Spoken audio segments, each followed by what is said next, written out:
اللہ کے نبی نے ارشاد فرمایا وَشَفَّعَهُ فِي عَشَرَةٍ مِّنْ أَهْلِ بَيْتِهِ كَلَّهُمْ فَأَنْ وَجَبَتْ لَهُمْ النَّارُ۔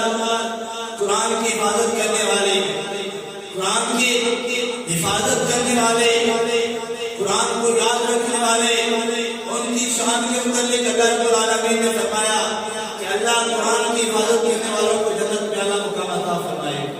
حضرات گرامی، صرف انہیں جنت میں مقام نہیں ملے گا بلکہ ان کے ساتھ اللہ کے نبی نے فرمایا کہ عشرۃ من اہل بیت، کہ ان کی اہل بیت میں سے، ان کے گھر والوں میں سے 10 اور لوگوں کو اللہ ان کے بدلے جنت میں مقام عطا فرمائے گا۔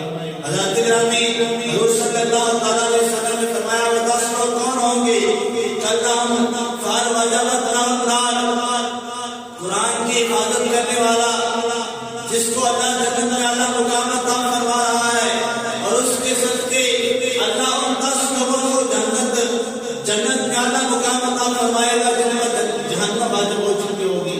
حضرات گرامی، قرآن کی حفاظت کرے اللہ، اس کی حفاظت کے صدقے ان کے اہل خانہ میں سے 10 جہنمی لوگوں کو اللہ جنت عطا فرما دے۔ یہ شان ہے قرآن کی حفاظت کرنے والے کی، قرآن کی حفاظت کرنے والے کی۔